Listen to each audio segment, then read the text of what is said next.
Never seen a rope. Pop out like a boogeyman. Thought you seen a ghost. Yeah, pressure. So impressive. Ain't no pressure. Ain't no pressure. So impressive. Yeah, I'm pressure. Hey, big old deal. We are back. We are back. You already know what's going on, man. Yeah. Today, we got a crazy one. No, when I say crazy, I'm talking about crazy. You know what I'm saying? Nigga don't never pull the shades down. When nigga pull the shit and do that, it's crazy. So today we got Fleece Johnson, man. Now if y'all know who this is, nigga.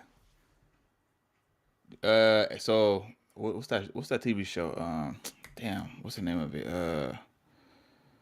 Damn, Boondocks. So if you know, you know. Let's go ahead and get into it. Y'all gonna catch on later though. You know what I mean? It's just bear with me. All right, hold on 1 second.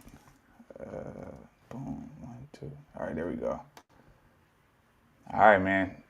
I had went through this like a couple minutes into the interview myself yesterday, and I was like, nah. We gotta react to this. We gotta react to this because this one is crazy. Now, what he's known for, obviously, niggas gonna be like, oh, you know, the nigga, he called the booty warrior, my nigga, godly. You know what I'm saying? Like, he called the niggas, yes, the niggas the booty warrior.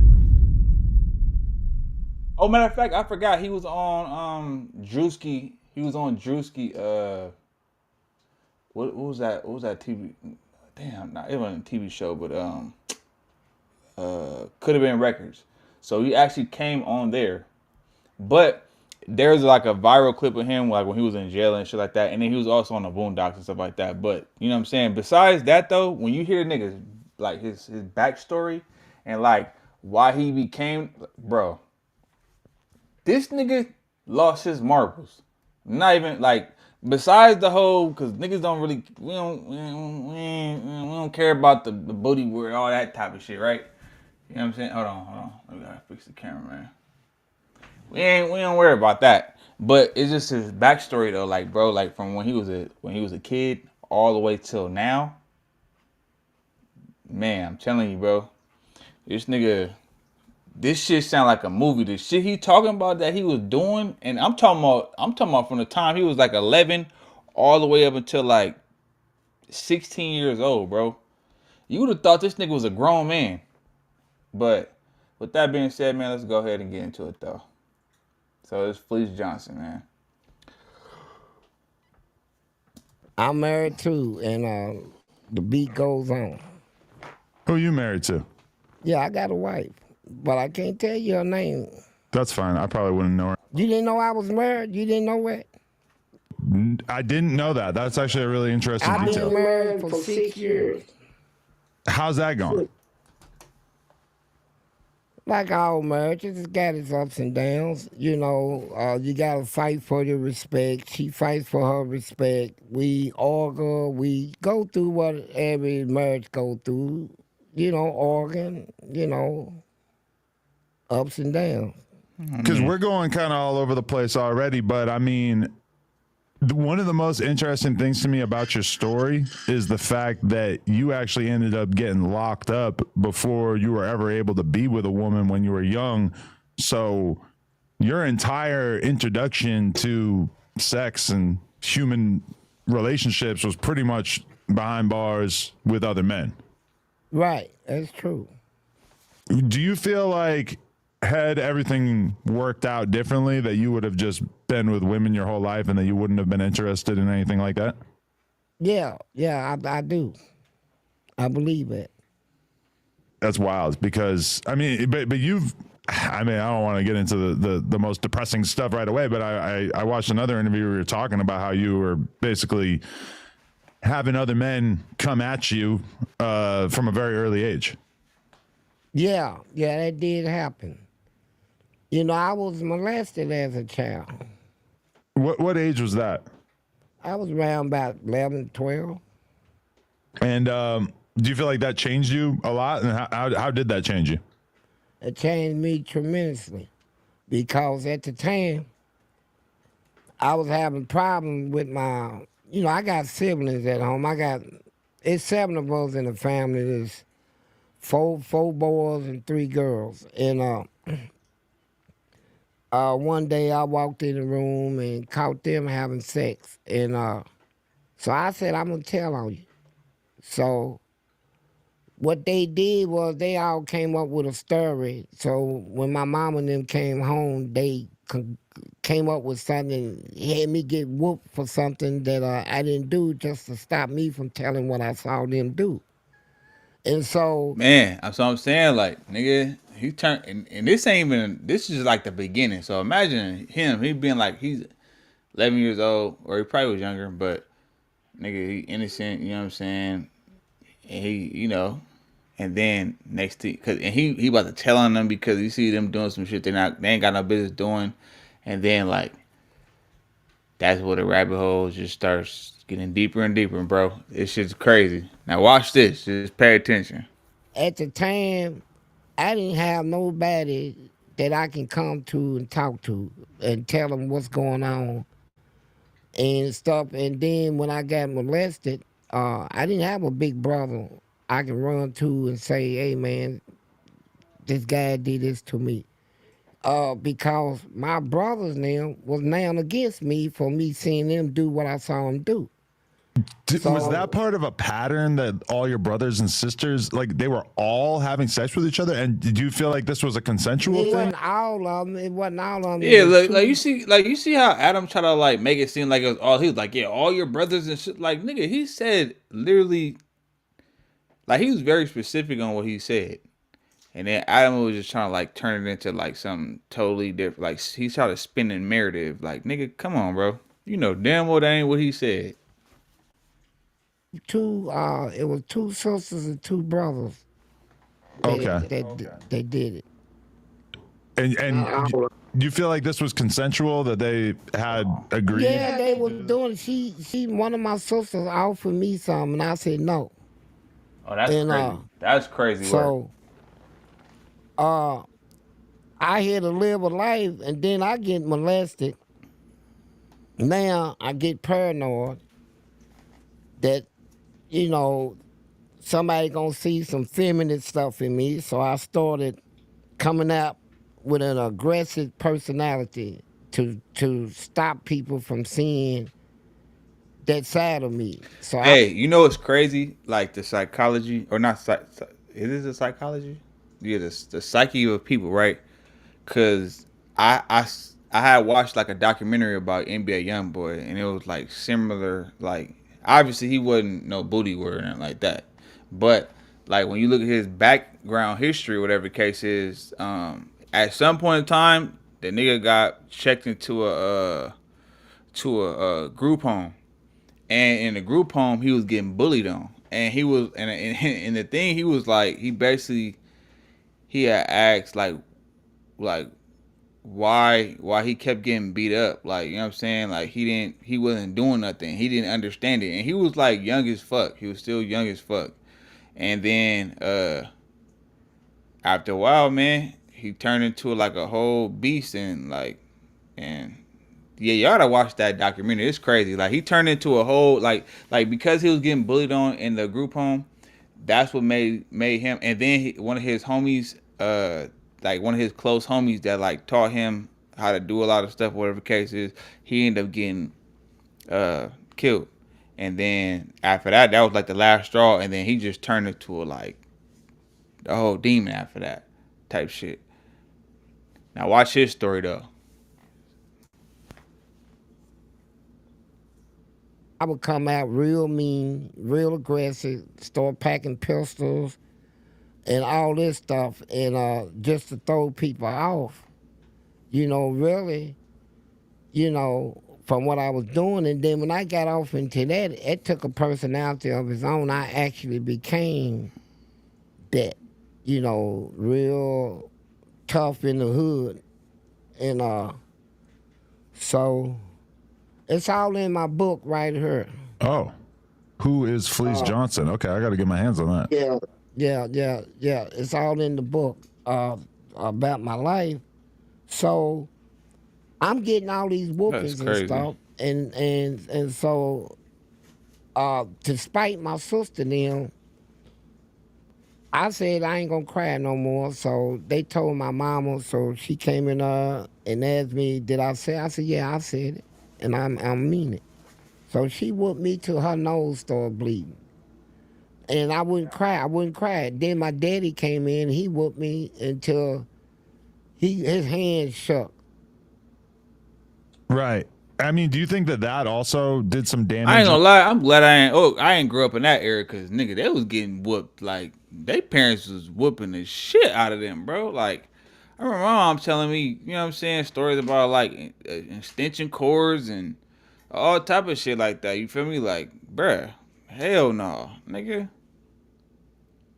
Man, they was taking their aggression out on their kids back then. I see why. Like, On you, man, personality wise, like just Yeah, it did. yeah, It all did. those beatings, like it's such a wild thing to think of, like why a parent would even want to do that. That's just Yeah, hard for me to yeah. wrap my head around.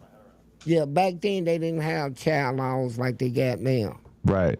You know, kids got beat. I got beaten, and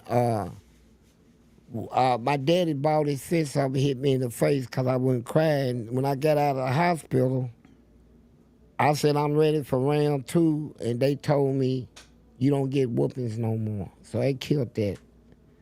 You know, I had to go through some stuff to achieve it, but that's what happened. That's a funny thing about like all of our parents or all of our dads is that they whoop you right up until the point where you can whoop them, and then it usually stops. Right. Yeah, Right. dads are some hoes in that way, aren't they? But okay, so who actually molested you? Well, it was 2 people, and cause I didn't have nobody to talk to now, and I ain't got no family to talk to. They all mad at me, cause I was gonna tell on what I saw him do. Somebody in the neighborhood, he wants to talk to me, and we walked around the buildings and stuff, and we talked, and then he started wrestling. You know, showing me that he's stronger than me. You know, he wants to wrestle and pin me down on the ground and all this stuff and hunch on me. And but he was the only person I could talk to, him and the other guy. And so once he started doing it, you know, I'm confused about all of this, and I don't know what to do about it. And but when I turned 13 and I started packing them guns real heavy, nigga, 13. the 2 guys that Wait, did did this it come nigga up say dead. 13? Just put it like You was that. packing guns at 13, bro? That's crazy. They did. I know, and it's a shame that you can't say more about how exactly that went down, but No, I can't. that is a fascinating aspect of this in many ways. But yeah, it's a shame that happened to them, but hopefully they got a chance to repent for what they did to you and probably to other men as well. Yeah, I doubt it. But they didn't get. Do you say rest in peace to them in any way? Is there any part of your personality that feels sympathy for them?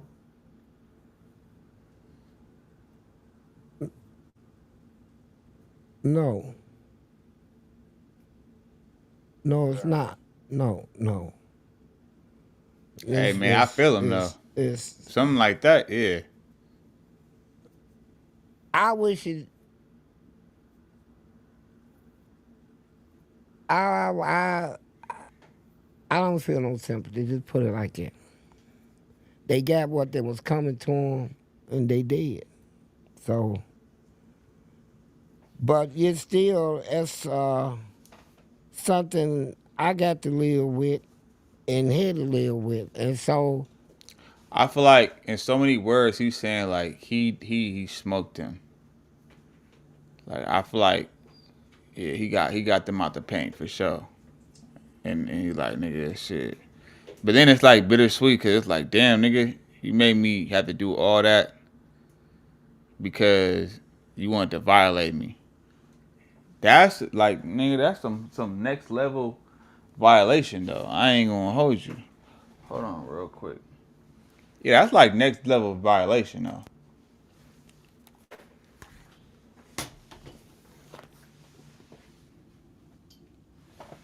That aggression that came in me stayed in me. And I kept getting sent to. I was sent to all kinds of places. I was sent to all the boys' camps, detention centers, juveniles. Every one of them I went in, I tore it up, and they closed the place when I left. And so they sent me to a mental hospital, Central State Children Ward. I told my sister and them if they keep messing with me, I'm gonna cut their throat in their sleep. And they went. I wasn't gonna do nothing, but they told my mama, and she called the police, and they came and locked me up. And when I went to court, they sent me to a mental hospital. And when I get out there, I escaped. I escaped twice, and they caught me. The third time I got away, I bust one of them in the head, took their car, and I was in a stolen car, and I took that car off the bridge into the river, the Ohio River. And you were all right? And yeah, when I got away, I made me and the car hit the water about the same time. The air pressure was trying to stop me from squeezing out. I took it off the bridge because state troopers and them had the bridge blocked off. And so when I hit the water, my pants and stuff started filling up with water, so I kicked my shoes and everything off. And that's what they found floating. So it was in a Courier Journal newspaper in Louisville. And they said a big old fish ate me. They thought I was dead, held a funeral, all this stuff. But 3 months later, I showed up, but I still got this violent personality, and I'm robbing everybody in the city. I'm robbing. I started robbing dope men because of this woman. She died with a needle stuck in her arm, and she was a real good mama type to me. And That's crazy. Like just think about that, bro. Like this nigga the nigga started robbing people, not because. Oh, hold on. Let me change the battery real quick.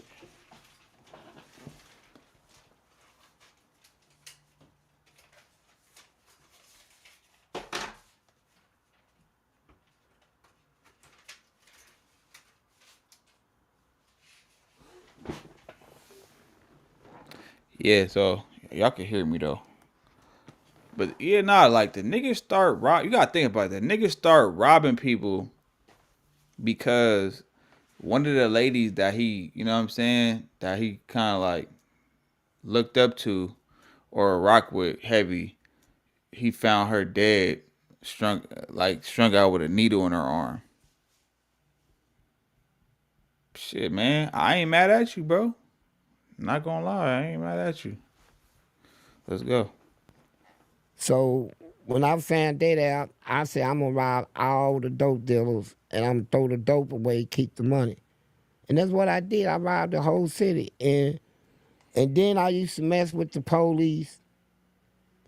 See the police park somewhere and just take a stolen car, run in the back of them, see if they can chase me. They can never catch me though. I mean, do you think that you would have been acting out this way and doing all of this extreme stuff if you weren't so angry because of the molestation situation?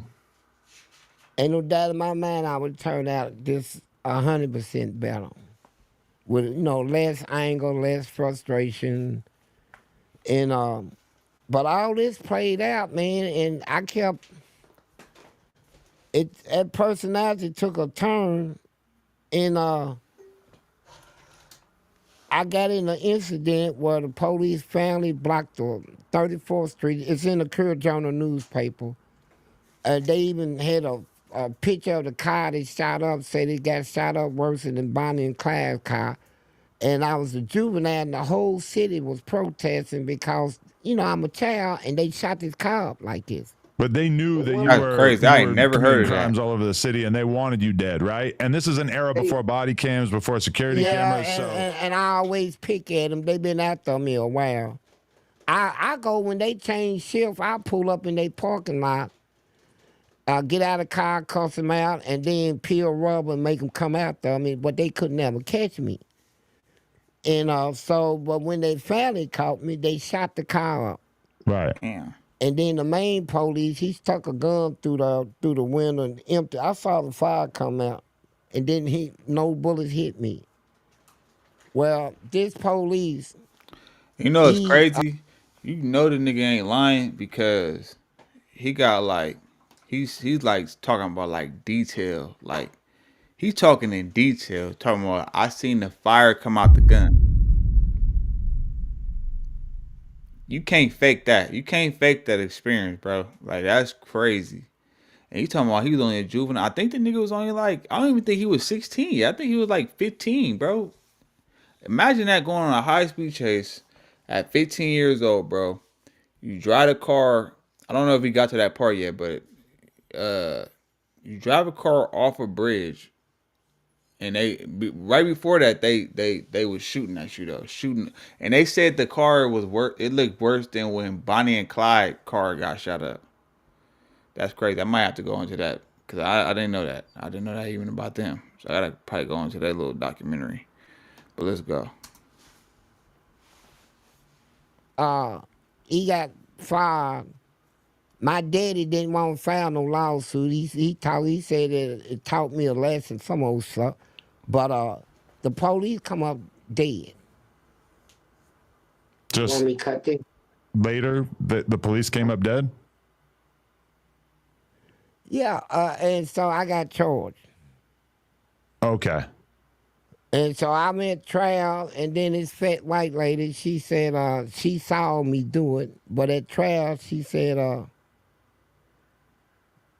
they said he in this courtroom. She said no, and everybody in the courtroom just exploded, man, because they was there for justice, right? So And see that's how you know, especially at the time. Like you gotta think about this. This is like right back in like the 60s, 70s. You know, shit was still racist as fuck. And then this nigga, I think he from Kentucky. Like, bruh, I'm telling you, you see what the lady said, and they'll do that too. They know how to like, especially the police, man. I didn't see them like force people to switch up the stories, like try to intimidate witnesses just to kind of like fit the narrative. They'll go as far as even hitting up the journalists that's gonna write the articles and stuff like that and tell them what to write. I'm telling you, it's janky out here. So I left the courtroom that same day. I walked out of the courtroom, and a police car was parked in the street. Well, it wasn't parked; it was in the street, and they was talking, waiting on the verdict. And I jumped in their car and stole their car right there. So they said, "We're gonna get him." Right after beating a murder charge, you stole a police car right in front of the courthouse. Yeah. That's a wild tale right there. You not doing. I don't. Hell no. Like, bruh, you just beat a murder, my nigga, and then you gonna nah. See, you ain't getting away with no shit like that in California, bro. I Who you promise think you. killed the cop? It's crazy. I don't know. That's wild. And this was in Louisville. You know what that last Yeah, he mean? killed himself. So trying to nothing. Anyway, after that, they caught me with stealing cars and a bunch of robberies. And they said he's not getting out of this. We're gonna send him You to know the that nigga penitentiary. did it. I was in jail at 14. Then I turned 15 and then turned 16 in the penitentiary. And they made sure that I was going to prison. And I started out with just 10 years, man. Was this before they had separate jails for teenagers and stuff? Now they had separate jails and stuff, but every one I done been in, I done went in there and told the place something. They said they ain't gonna take me back. You know, I went in there fighting and stuff, and so they said we got a place for them, the penitentiary. We gonna So you're 14 in the state penitentiary, surrounded by, I assume, a lot of very cold-blooded gang members, killers, etc. Right? I was in jail at 14. In prison, I turned 16. I was 15. I hit prison at 15 and turned 16. And they wrote an article in the Courier Journal newspaper, and it was titled 16-year-old prisoner want to get out and go straight. And it's in this book. It's in this, here's the article right here that was in the paper. Right. So even at 16, you were kind of toying with the idea of turning your life around. No. That's just what they I said. didn't have no thoughts. I didn't know how to. At that time, I was like borderline illiterate. I ain't been in the school system in about 6 years. I got kicked out of school at the age of 10 and never went back and stuff like that. And so I didn't know how to write my name when I went to prison. Right. I learned all that in And was there crazy. actual school programs set up, or did you just have to take it into your own hands to learn? I took it in my own hand. And I talked to people that got GEDs that can tutor me, right? Right. If I got a question or something. But I went to the library, prison library, and they got all kinds of books from first grade all the way up to GED college. Right. So I studied myself. There's a reason why podcasters can turn any topic into an episode We gotta skip that. in the past. So if you're ever They come in, treat me like I was an adult. And they know if they didn't, I would have robbed them and shot their place up. Damn. So wow, that was a wild time. Came right back on the Like, bullshit. it was just, it feels like you're just describing like a version of America that is just kind of totally different compared to what it's like these days. Yeah, I am. In all my robberies, I never put a mask on. I never wore a disguise. I run into place, jump up on the counter, pull my gun out, pop it twice, and rob it. And some places I tell them who I am. My name is Fleece Johnson. So this nigga was trying to I get caught. wanted that type of drama, man. It's like I was.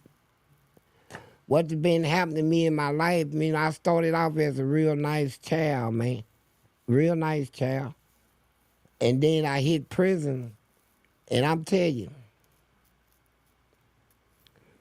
that was other than anything I ever went through in my life. And I never experienced fear, terror,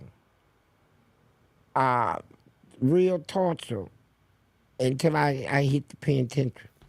Really? Hey, look, and it's coming from a nigga that you could tell, bro. Like you could tell when, especially allegedly, you know what I'm saying, he took a life, right? But you can just tell, bro. Like even killers though, you know what I'm saying, or gangsters or whatever you want to call it, bro. Nigga, you can tell, bro. And a lot of the times I feel like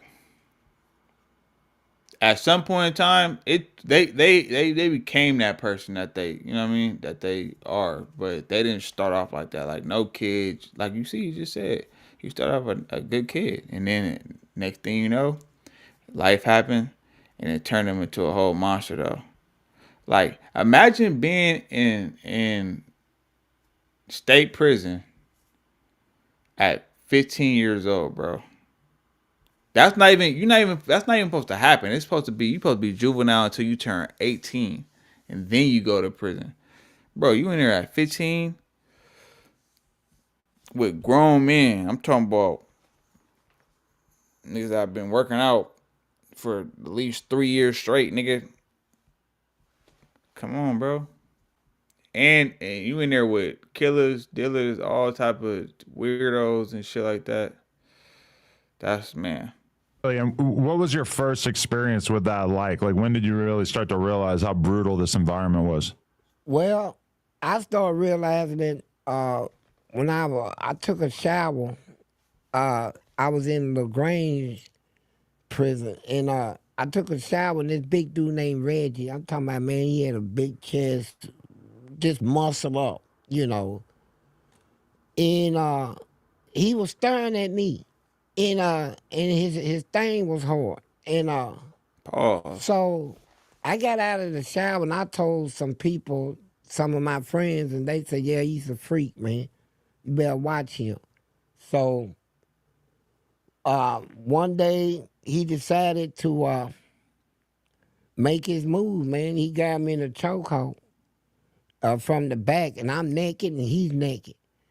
And he's trying to pull me in back of and I'm kicking my legs out, and he's trying to pull me in back of this wall where he can finish me up. And I'm trying to get a sound out where I can alert somebody, man, I need help, man.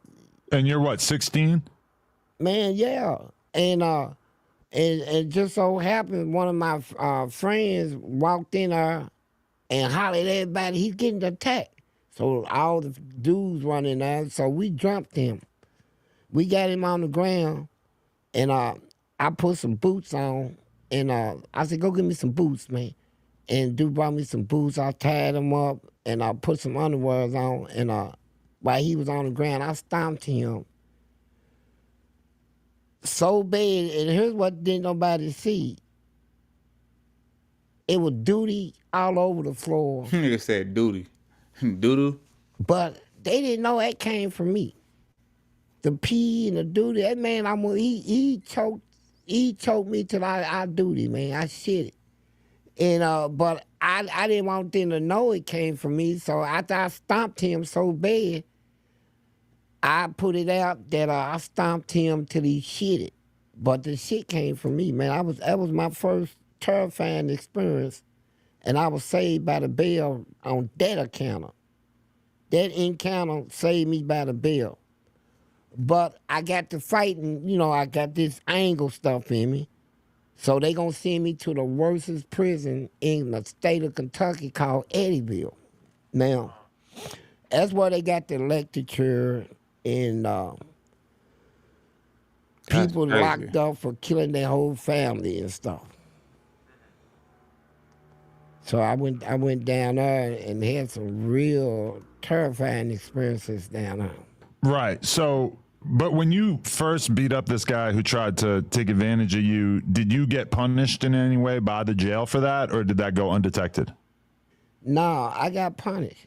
Okay. Yeah, I did get punished. I got put in a hole, right?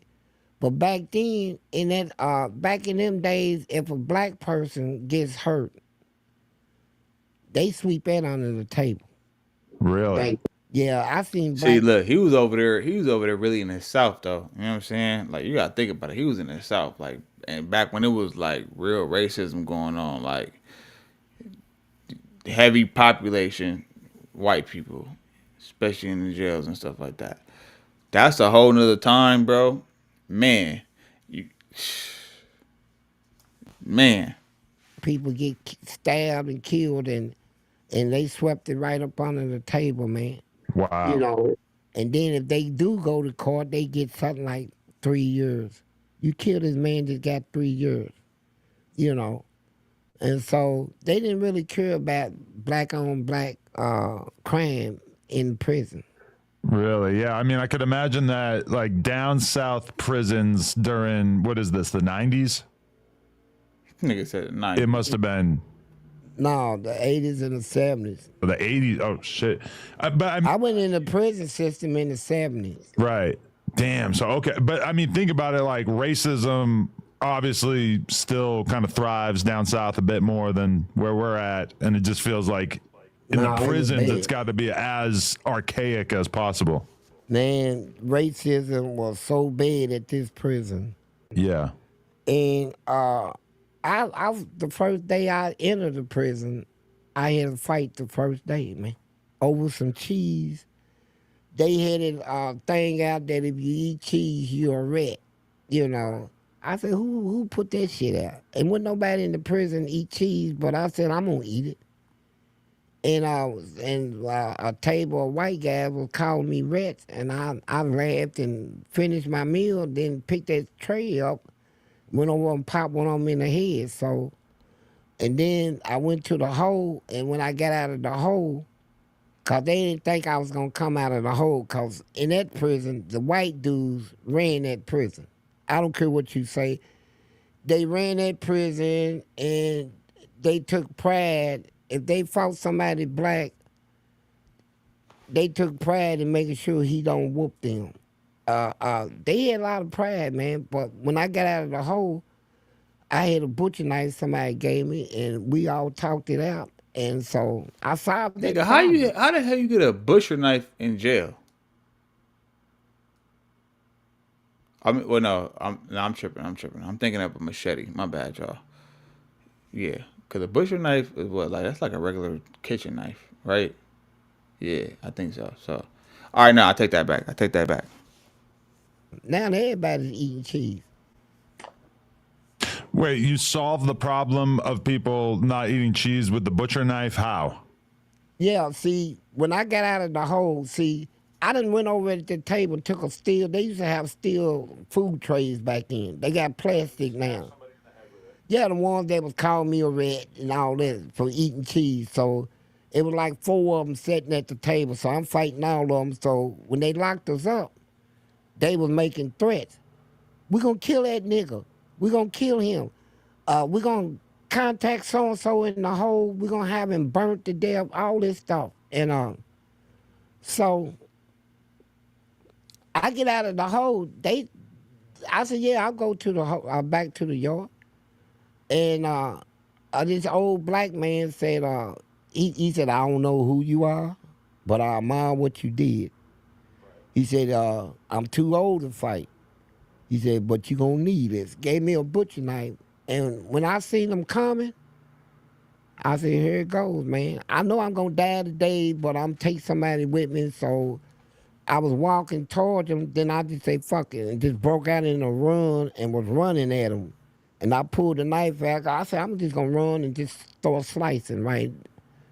But they scatter, and they was like, hey, man, we didn't come to fight, man. We didn't come, man, we want to talk, man. We don't know who put that out, man. But I've been eating cheese all my life, and I ain't no rat and all that, man. The guard seen you with that knife, so I passed the knife off to somebody else. They came and shook me down, didn't find it. You know, now everybody's eating cheese now, so. I mean, I'm used to people describing prison as usually the blacks and the Mexicans have more power than the white guys. Usually the white guys, people describe them as being kind of like meth heads and just junkies and weird. Man, that's a lie. Them white guys in that prison, they were openly referring to black people as monkeys and niggers.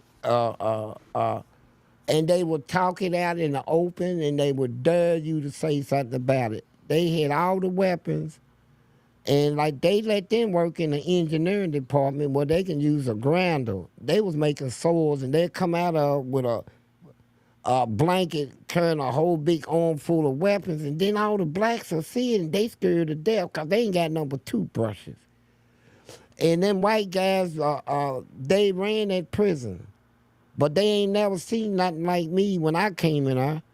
And they had a land where blacks eat in this land, whites eat in this land.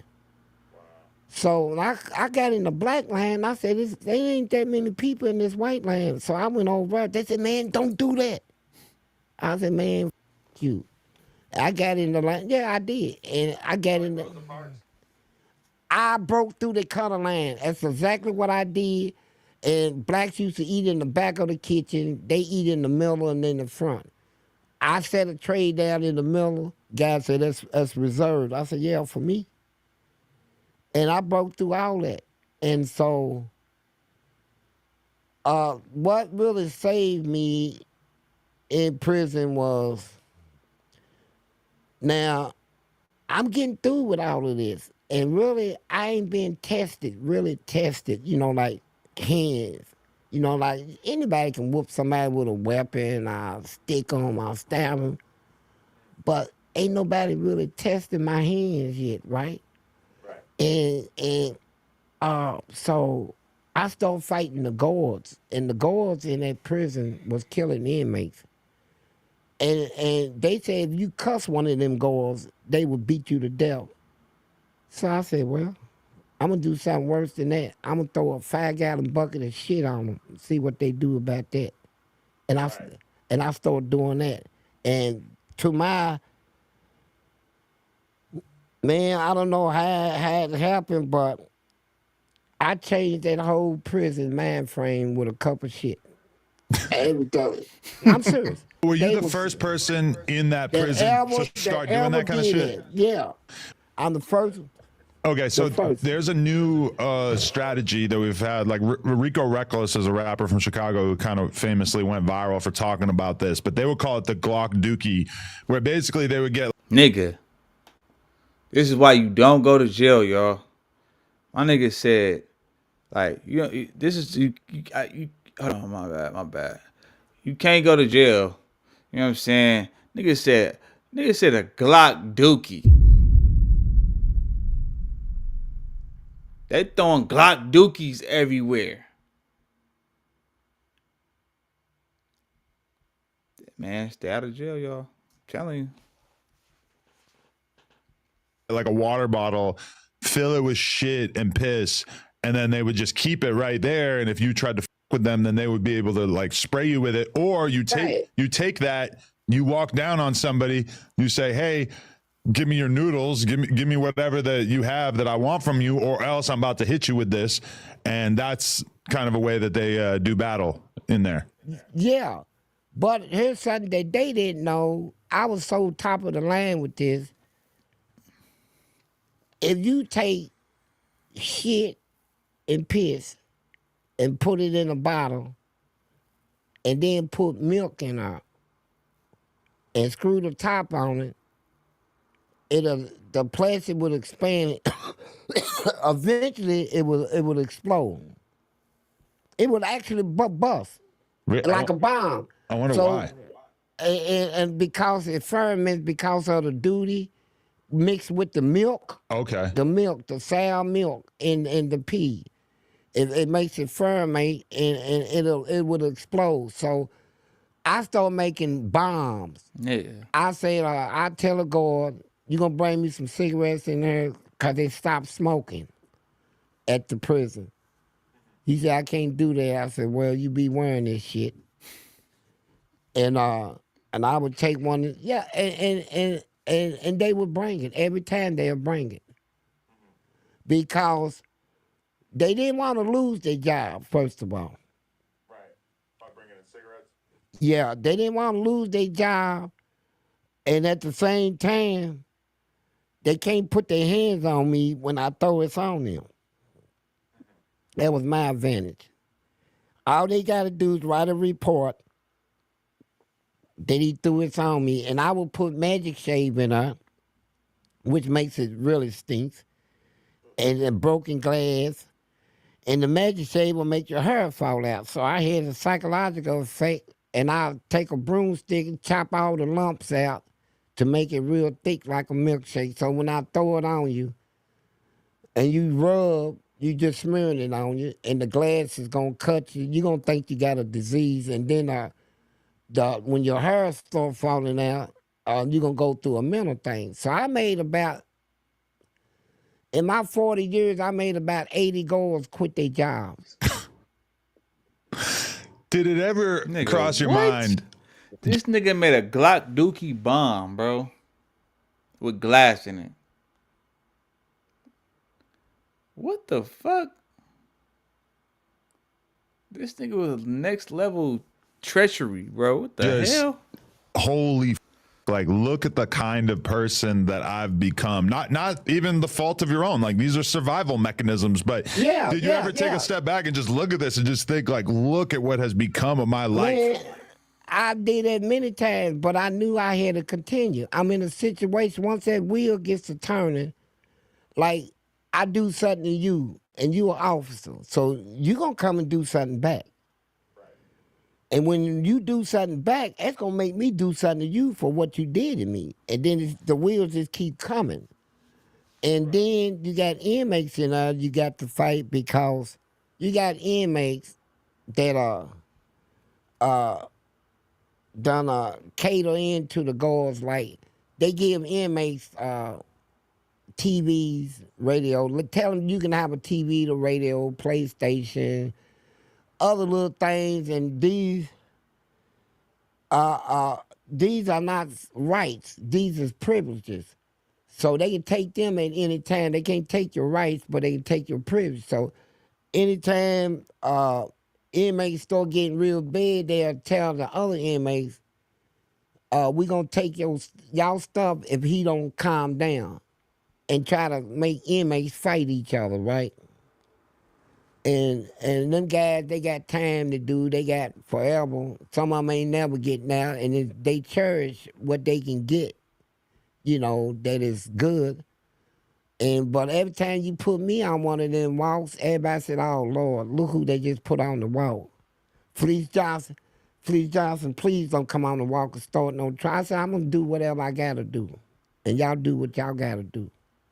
For sure. So, okay, how do you get from being 16 and this guy is trying to take advantage of you behind bars, you have to fight him off, you're horrified by the idea of this guy raping you. How do you go from that to the point where you actually start taking advantage of other men or dipping your toe into that? I'm going to tell you, it started when I went to Eddyville. The cell they put me in, back then they had double cells. They ain't got it no more, but I'll tell you about that later. But they put me in a cell with this big old black dude they call Big Doc. I'm talking about he was about 6'5", weighed about 285, solid, real dark. His nose was about the size of my fist. And he had red eyes like a gorilla. And so I had a little pear knife at that time. And when they put me in the cell with him, he was walking around and he was wearing some shorts with a lot of holes in them. So every time he moved, his dick would pop out. The head of his dick would pop out through the hole. Pause. So, I already know where he's going with this, right? So I said, I better say something. So I said, hey, man. See, what I didn't know, let me back it up. What I didn't know, before I moved in that cell, he had a hole in the wall. Right. A hole. And what he did, it took a balloon thing and put baby powder in it, blowed it up to where it's about ready to bust, and stuck it up in that hole. Then took a newspaper and put some cement shit on it.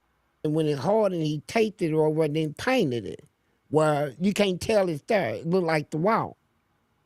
So he gonna make me think he ran his hand through the wall just to get some damn ass, right? I mean, that is such an insane level of plotting and planning to create this element that'll make it look like you're just the biggest psycho ever. Like you could just punch through a wall just so you can then scare your cellmate. And what, bro? What the pause? Like, nigga, stay out of jail, kids. That's just, man. He scared the shit out of me. Right. I said, man, why don't you show me some respect? Right. He said the only thing I'm gonna show you is this big black cock. And he took and hit that wall. And when I seen his hand, and when I heard that boom, and his arm went up in there, and when he pulled it out and all that white shit on it, I'm thinking it's fragments of the cement or something. I ain't know it was baby powder. You're thinking he's got superhuman strength. Man, and when he ran up on me, he's like, stand up. I said, hey, man, can we talk about this? He said, stand up, nigga. And I stood up, and I was holding his wrist. I said, man, don't do this. So he said, do I got to fight you? I said, no. And I'm gonna give it to him. I'm not letting nobody run their hand through my like he did at Wall, right? But his mistake was it saved me. He tried to kiss me. I already felt his thing up against my booty and everything, but he pulled my head back and tried to stick his tongue in my mouth. And that was the nastiest feeling I ever felt in my life. And I gurgitated. I said, hell no. And by that time, I realized that I had that little pear knife because I moved and it stuck me on the hip. I said, man, he gonna have to kill me. So he said, hold your head back. I said, man, no. And I pulled that knife, I just started swinging. I was cutting him, man. I was cutting. Here's what I believe. I believe he died. See, but like I was telling you about racism back in them days, them guards, when they came to get me, I was standing there shaking, holding this knife. He's laying on the ground, cut to hell, blood everywhere. They pulled him out. What you get, nigga?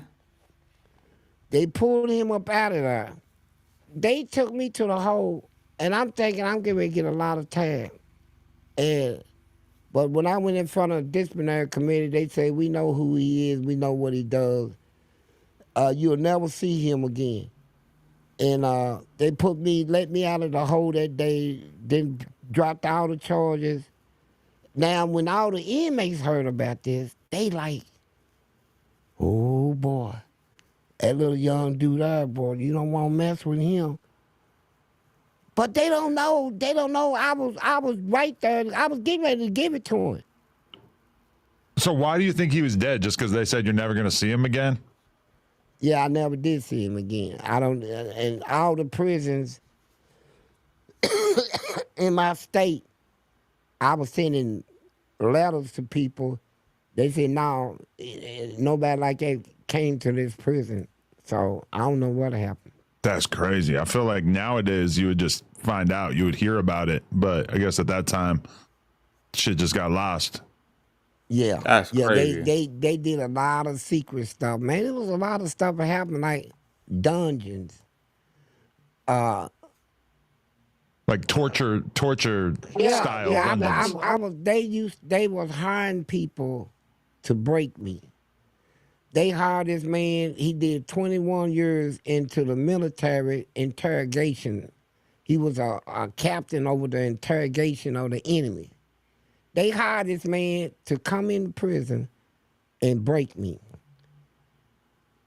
And they gave him a house across the street from the prison, and he put word out, anytime I act up, ain't nobody to deal with him but me, but him.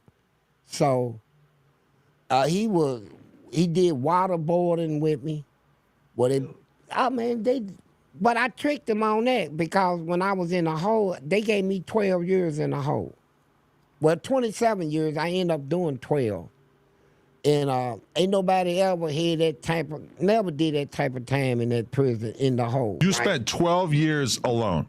Nigga. Yeah. Oh my God, that's insane. Damn. And most of it naked. 12 years in the hole, bro?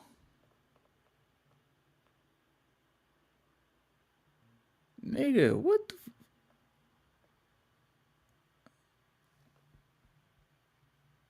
That's a long ass time, bro. You know, fighting the guards coming through, take my food tray, say, Fleece, here's your food. Boom. And just throw it through the bars like that. And I got to it off the floor and off the walls and stuff to eat it, right? I said, okay, I'm going to get you. And I always got them. I get back at them. So that's the type of fighting we was doing in there. But what happened was, I started winning. When I started throwing that duty on them, it scared them so bad, and they kept running to the lawmakers in Frankfurt. Can y'all do something about this? They said, no, you work there at your own risk. For 6 years, I threw duty on them and had all the inmates to do it too. And I'm talking about all of them, nurses, doctors, guards. They brought people in from the our state capitol building, corrections cabinet department. They come in wearing them suits and stuff and leave out covered in shit. I did all that. And when they made it a felony, that's when I stopped. You know. But by that time, man, I was controlling the prison at that time. I mean, it really says a lot that you can take men who have literally nothing. In some cases, they're naked, they're alone, and that they're still going to find some way to fight back, even if it's to take the only weapon that they have, which is the shit coming out of their own asses, and that will be how they fight back. Like, it's crazy that they couldn't kill your spirit enough to just make you just give in. You still were going to take the last possible resource you had and fight back with it. Well, the guy that they hired to break me, he died trying to break me in the penitentiary. His heart busted. I sat there, I said to myself, I said, you know what? Y'all call him, tell him, man, I'm done. I was getting ready to give in. That man took me through some torture and stuff. And when he came over, he said, you want to see me? I said, yeah. I'll never forget it. He had a pack of non-filter Camel cigarettes. He took out his pocket, did like that. And when he lit it, his body he buckled. And he left and went on outside my door on the side of the wall.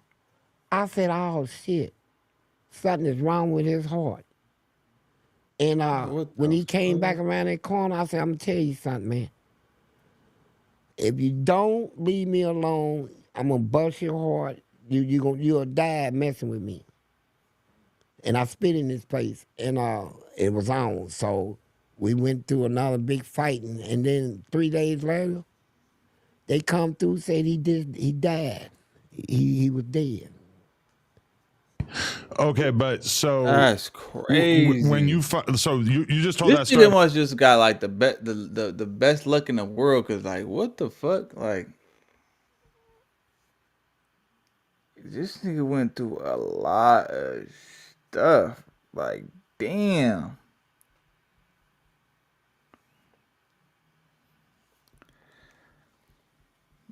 Like what? About that guy trying to molest you, and that you basically may or may not have killed him. When do you first take interest in another man and actually go about breaking another guy down? Break down that scenario. I was in the shower. Well, every time they bring sissies in the prison, I was the one that'll run my mouth to them. Cuss them out, tell them they were dirty and nasty. That I hope God I'd take them and put them in bundles and burn them. All this stuff. And then they brought one in. He was just like a woman. And he had a big old butt like Serena Williams. And he was real nice. He said, can I talk to you? I said, no, you can't say nothing to me, fag. You know, all that. He said, what did I do to you? I said, shut up. And then one day I was in the shower by myself. I usually like taking showers when nobody's in there. You know, I don't want to go through all that old shit. What were you scared of in the shower? Everybody coming to see, in the prison I was in, they had this thing called saltpeter. You ever heard of that? Saltpeter? Yeah. Yeah, what is that? I forget. It's supposed to something you put in the food. It's supposed to make it to where you can't get aroused. Right, yeah. But if you put too much, it'll have the reverse effect. Everybody's hard, right? Oh, wow. So they had sissies working in the kitchen, and they was deliberately putting more to get everybody hard and rocked up all the time, right? So every time you stand up, your shit is rocked up. So I'm in the shower, and this dude come in, this little gay dude. I didn't know he was in there, and I was washing I had a lot of hair then. I was washing my hair, and I heard somebing. I turned around and looked. I seen him from the back, and that soap was going down his back and going through the crack of that big old bubble ass of his. I said, oh, God. And I'm hard, so I'm like, I said, I'm him. I said, he's scared of me already. So I said, I'm gonna take his. Whoa, whoa, whoa, whoa, whoa, whoa, nigga.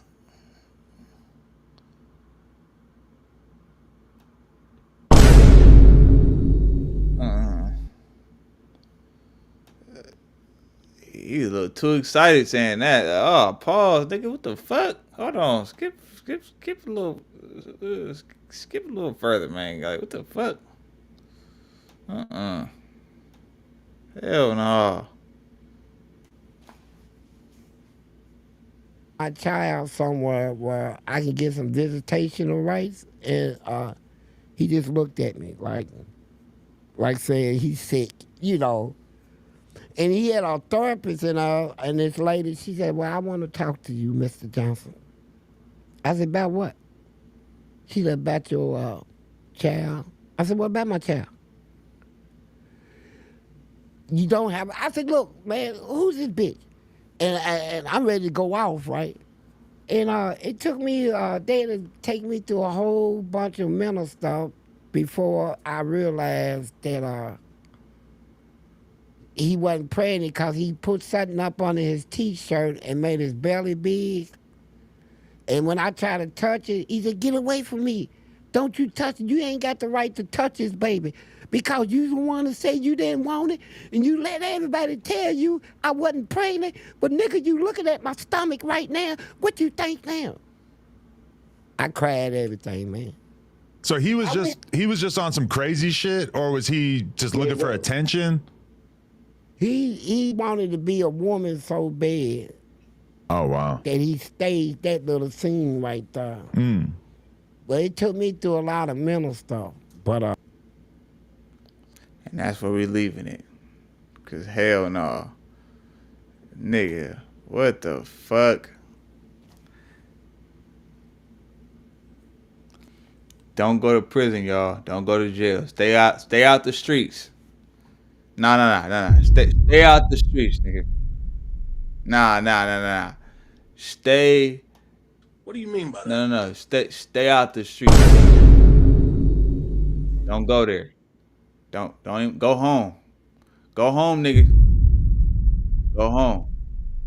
Don't even. Nah. Don't. No. Hanging out? No. Take your ass home. Go home. Jail ain't it, man. Jail ain't no. Jail. Listen. Jail ain't it. Now.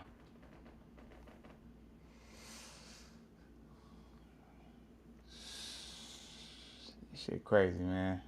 But if y'all want to go ahead and check out the rest of that story, I'm not gonna watch that whole thing. I watched like half of it with y'all. So, man, let me know what y'all think in the comments. That is a crazy story, and like I said, man, please stay out the streets. It's not what you want to be at. Stay your ass out of jail, man. Go home. Go home. But anyway, man, make sure y'all go ahead and like, comment, subscribe to the channel if you're new here. You already know it's your boy. And I'm going to get at y'all on the next one. I'm gone. Never seen a rope.